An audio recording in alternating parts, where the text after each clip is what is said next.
Okay. Janet, the Reverend Dr. Janet Wolf, just gave a great sermon. Kyle and I went and saw her, and that was nice. And someone Kyle knows from his business life is a member there, and they talked for a while and blah, blah, blah. That was nice. It was pleasant. I had a really great time. I hadn't seen her speak in so long. Very good. In case anybody wants to check her out, Reverend Janet Wolf. Reverend Dr. Scientist, other high titles. Anyway, she's a big deal, and she's a really great speaker. Also, she got me some fantastic furniture that I've been very excited to be working on, and I had already started this piece. It still needs more cleaning, and there is restoration work to be done. The other two pieces that I got, this dresser, it's vintage, it's on wheels. I need to take this plastic off, but it has a lot of damage. It has a lot of damage, and there's a lot to be done. I'm super excited about it. It'll certainly be my most ambitious project yet, but they sell well on Etsy. On Facebook, the cost is a lot lower than on Etsy, and of course shipping takes a lot of effort and learning, and I am capable of both putting in effort and learning new things, so I'm not too worried about that. Additionally, this is going to be a huge project, and so it's not like I'm going to be done in any near future. I'm also flying to Tennessee in a couple of days, so that'll be a while. This is the matching vanity. Let's see if...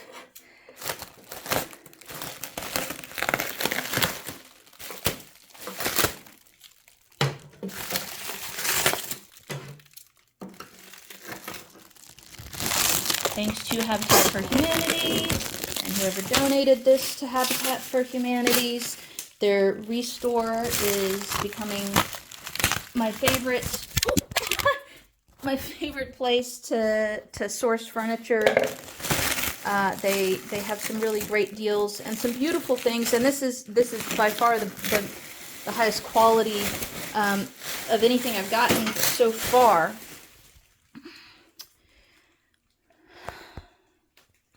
And the greatest potential for profit. But it comes with this mirror that we did not see when we were there, that had two side panels also. Those mirrors, they let me know had broken, but the main one in the center attaches to the vanity. I was glad to see that. Part of what I love about this project is it's certainly going to be a big deal for me, and there's a lot to be done. Part of what I like about it is I'm going to price it so high that I get to keep it for a really long time, is my expectation, because I'm just going to be so in love with it.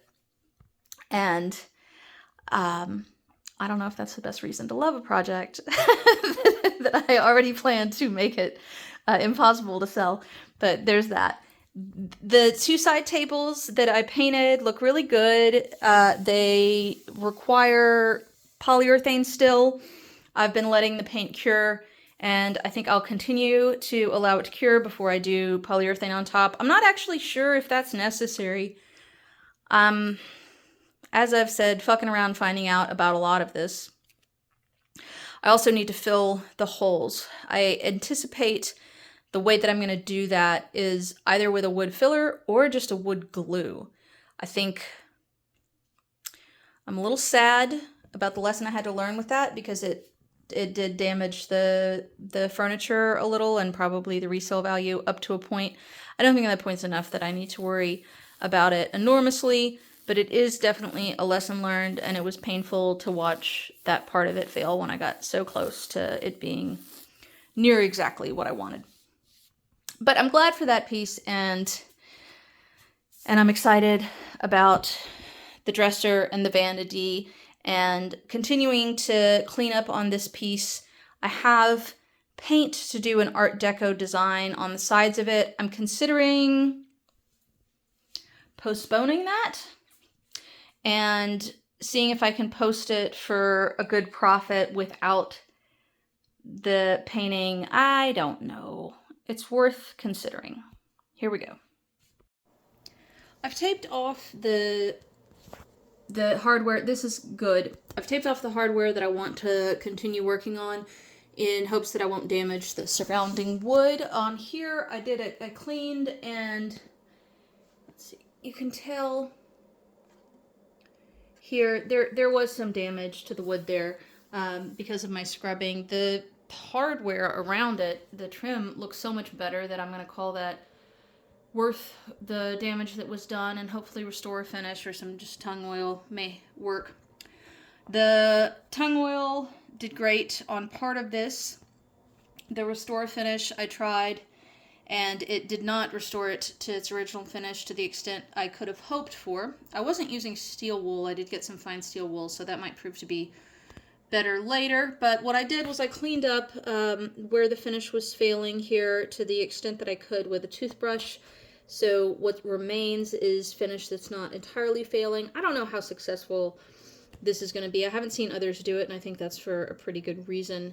That I should probably take down all of the finish and then restain it. But in keeping with my personal philosophy of fucking around and finding out, I am going to try to stain just the part that is so clearly damaged and see how it fares using that method. The improvement to the finish is pretty dramatic. In painting it on, I could see how the new finish was interacting with the former finish in a way that would not be necessarily ideal, where it kind of brings up the former finish. It might not be a great long-term solution, but I think it was definitely worth finding out, and I'll continue to find out whether or not this is gonna work out to be as beautiful as it appears as though it's going to. Meanwhile, this is not the only part of the piece of furniture that needs finishing, right? So I have here quite a bit of damage. I think on this side, so I can learn the difference, first I'm going to give it a clean, and then I'm going to sand down part of the finish until I get past what appears to be failing. Let's see how that goes. I cleaned it and then took some 220 grit sandpaper and sanded until I appeared to be getting to finish that was not damaged. Even just doing that much, and it looks a lot better. Also, the other finish had time to soak in a bit, and so I wiped it down. It's in need of improvement. It is an improvement, but it is not perfect, and it'd be kind of amazing if it was. But sanding this down, I think I'm starting with something that has more promise than I was on the other side, and so now I'm going to go in and add stain that I'll let soak a bit before I wipe down the excess, and we can hope that it will be fantastic, and we can accept if it's less than fantastic, because it doesn't take very long to do it this way. If I need to do it another way, I'm not gonna, stage a protest over it. But if I can do it this way, I don't see why I wouldn't. It may be just lovely this way, and I may be wrong, because I often am. But I've also found that people on YouTube will do things a certain way because someone before them on YouTube did it a certain way, and they do it because someone before them. And I think that if we're going to learn on YouTube in a real and kind of semi-permanent way, we have to have people that are willing to fuck around and find out. And so I'm here to fuck around and find out. I'm probably going to waste a lot of my time, and I could have just done it the way everyone else did it. but I think I'm also going to find some great solutions.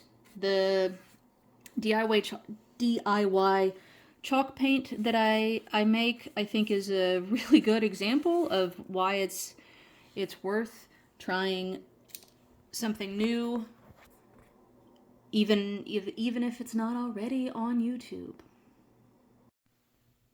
All right. I mean, I think that just looks so good, and it's after it's had quite a while to soak in. I wiped back the excess. I did a couple touch-ups, but I think this is basically what the final product's going to be. I also went back to the initial side where it was not great and did another pass on it. It is an improvement. I think that the stain is safe. Like, I think that it's sealed where it's supposed to be. There's just some discoloration. That's my read on it anyway. I have a darker stain, and I also have a kit coming with different paints so that I can color match. I think that this is sealed appropriately, and that's the biggest concern with protecting the wood, is that I want to make sure that I seal it. The coloring of it is that part's just, you know, the art behind it, and so the paint should be good. This really does look very good across all of it. The sides, there have been a couple places where I added stain where it was a little lighter colored than the rest of it, and so this side looks really good. The top, I guess, is the only place that I haven't added a stain to, and I'm on my way up here now.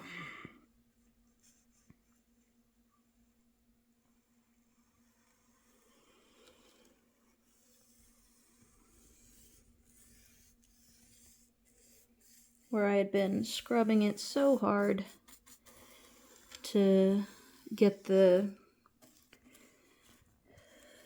finish. Brass. I kept calling it copper. This is brass. I called it every metal except for brass, I believe. And actually, I say brass like I know anything. All right, I'm gonna continue with that. I think that'll look good. We'll see.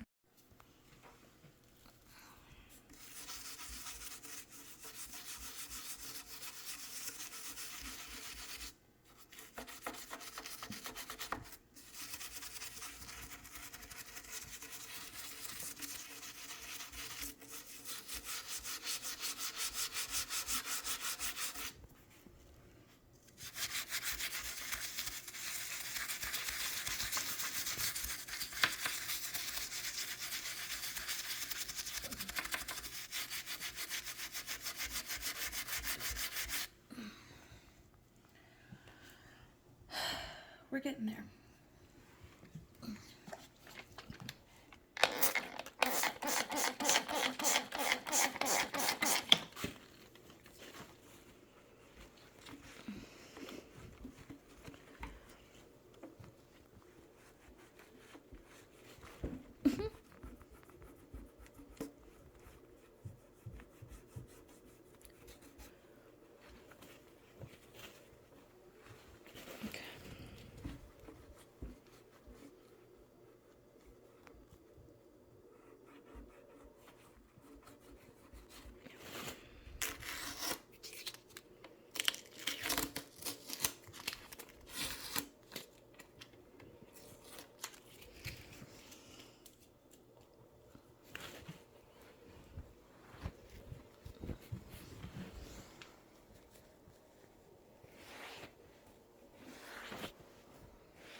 To an enormous degree, this piece looks really great, and I'm very proud of the progress that I've made on it. There are a couple of things that I think are still in need of pretty dramatic improvement.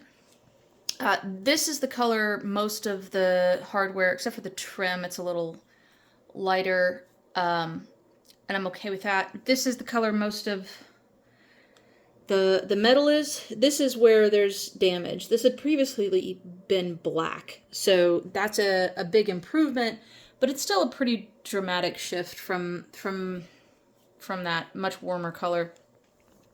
I got these paints, and I don't think it's quite the gold color, but I think but it's close. The gold mixed with a little bit of the rose gold or copper color, I think will be correct. And I'm not going to cover all of it, but I do want to get it a little closer to the other pieces. And so I'm gonna mix a couple of those and do a little bit to bring the metal closer to that. Let's see if it works.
Okay, so end goal, what it looks like, where I've come. This is better. I'm gonna keep going. So again, this is the end goal. This is where I had been, and this is completion. I believe it's good, right? It's a lot better. Maybe I'll do a little more. I don't want to take too much of the tarnish off because I don't want it to be so obviously painted. But I think it's really good. This is fun. This was the goal. Now we're at the finished product on those. I think it looks really good. It also did that. It plays well on camera, but it plays very well in person also. That it's not just on camera. The trim, I think I'm gonna do a little bit of a gold rub using, what am I using? Q-tips with the paint, but just a tiny bit. So we have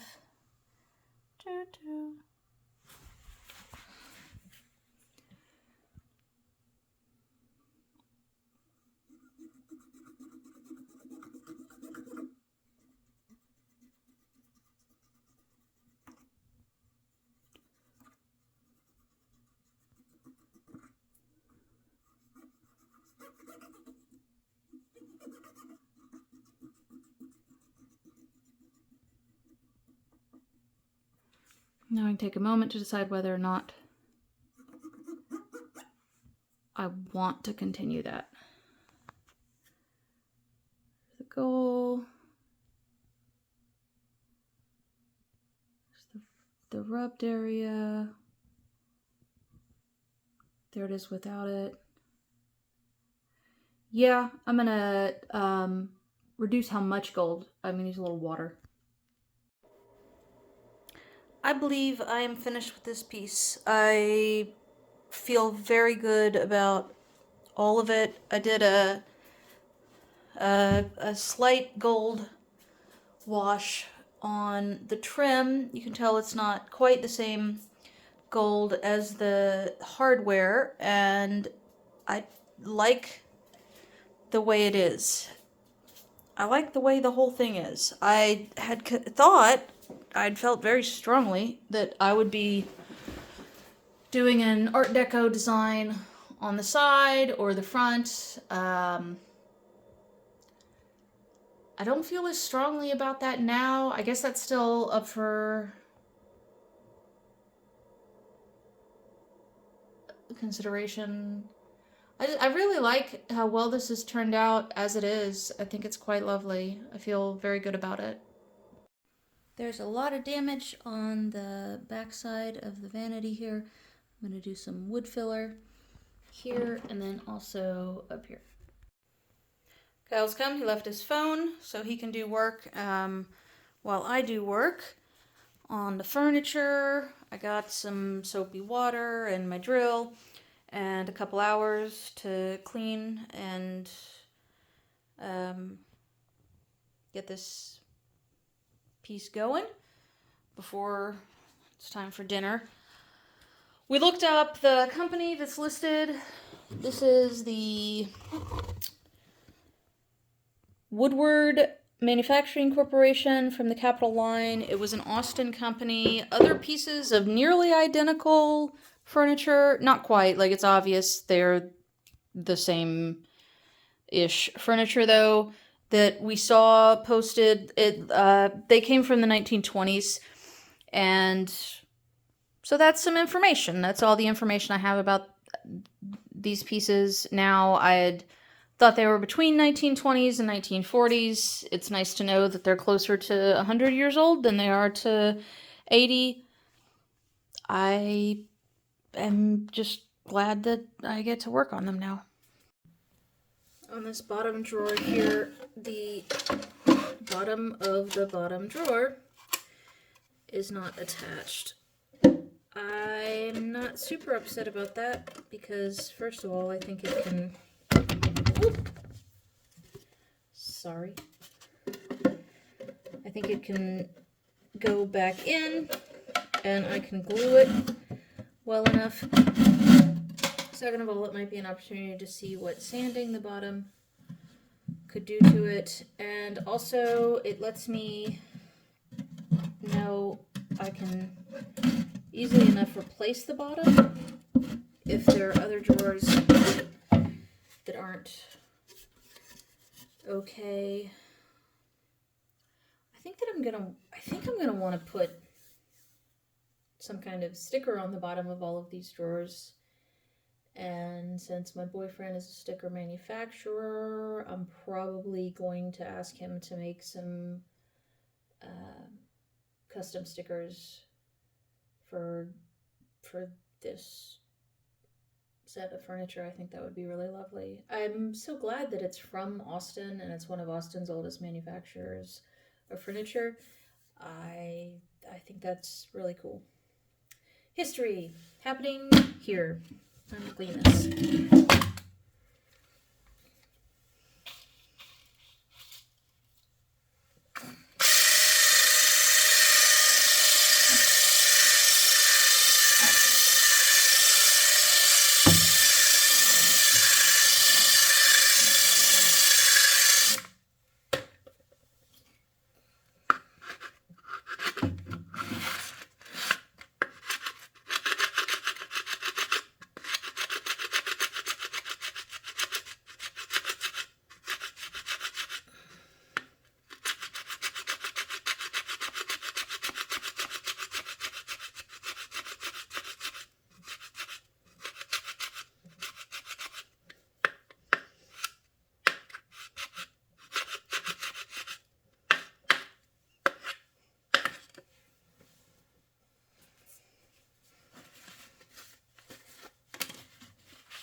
is if I'm going to put a sticker over it, then scraping this is not absolutely necessary beyond the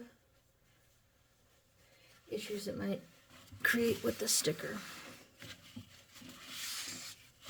It's kind of meditative. I think soon I'll try to oil one of the pieces, not because it's time for that step. I just really want to give myself a glimpse of what the future of this piece may hold for me. In cleaning this, the bottom has started to come off. I don't know that that's a terrible thing. I may want to remove this section, not because I dislike it, though I won't say that I love it, but because a normal modern human trying to get under this vanity would have a hard time. And so because this is a separate piece, I may want to remove it and keep it removed so that the piece is more usable for someone who's not, 5'1". I've cleaned this entire piece using soap and water and the drill with this attachment and soapy water, then rinsing it before wiping it down, trying not to keep it too wet for too long. It's good. It's good. The piece has not been abused, but it has been used. And I think that that's really what any furniture manufacturer could hope for, right? That this piece of furniture made 100 years ago would get regular use for 100 years before it's donated, and then restored. What a really cool history for this furniture to have. So this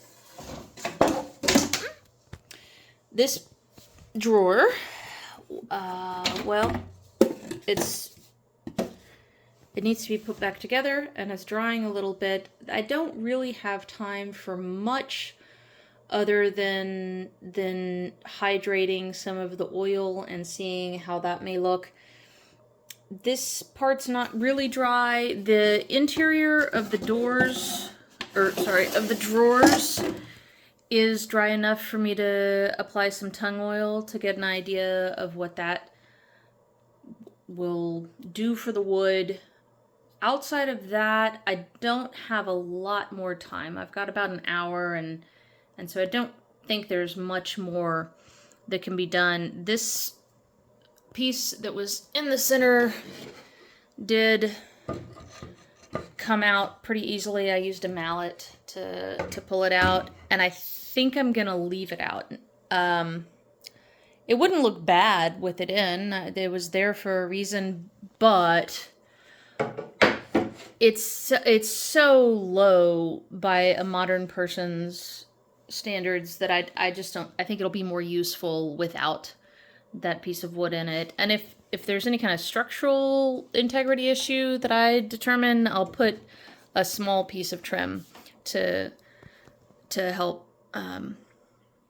that. But I think I'm just gonna leave this out of the center for. Well, I'm just gonna leave it out. I'll go ahead and apply some tung oil to these areas, and we can see how dehydrated this wood is just based on the feel. I'm pretty sure it's incredibly dehydrated. This is the side that has not had any tung oil yet, and you don't have to know wood to know that the side that I have given tung oil to is very happy. That is a happy, hydrated wood, and I feel really good to have been able to do that. The feel of it is, it's really pleasant. It hasn't entirely absorbed the oils yet, so it's still a little too oily, but I'm just thrilled for the other part of the wood that it's gonna get, the kind of quenched thirst it hasn't seen in 100 years. I'm so happy for the I'm so happy for the wood. It is super quenched, and I can't help but want to see what the rest of the wood. This part I've only cleaned. This part I've sanded. So the top sanded, the second part just cleaned. I want to see what it looks like oiled, and doubtless I'll need to go back and I'll sand and I'll stain, blah blah blah blah blah, whatever I'll do. But I just want to see what just oiled can do, because I think it's pretty incredible here, and I think it could be incredible elsewhere. And my thinking was correct. It is pretty incredible. Just on cleaned wood, more on sanded wood. And if I did multiple coats of tung oil, I could have that be all I did. And I might, it's something to consider. I imagine this is going to be a more used piece, so that might not be something ultimately that I want to do. And on here, it needs to be sanded further anyway. There's a good example of a spot where it's not thoroughly sanded, and also I have all this damage that I'm working on adding additional wood filler to, so that it looks repaired enough, or it is structurally sound enough. Then I can paint it or stain it or whatever to make it match the wood. Where I put the oil, where the finish isn't sanded off, there are places where it's just resting because it's not penetrating the wood. That is expected, and so it's not some kind of surprise. But how good it looks on just sanded wood, even the wood that is not sanded particularly thoroughly, is great. And as I showed before, it looks wonderful there. There's the undone version. That's uncleaned as well, so it may be dusty. But that's the after. And oh, almost got a splinter. There's not really a lot of dust that's actually there. That's just what it looks like before the oil. All right, it is close to time. I've been doing this for an hour and a half. I said it would be about 2 hours, but I need to go get foods for me and my guy, and then it's bedtime, and tomorrow is fast approaching.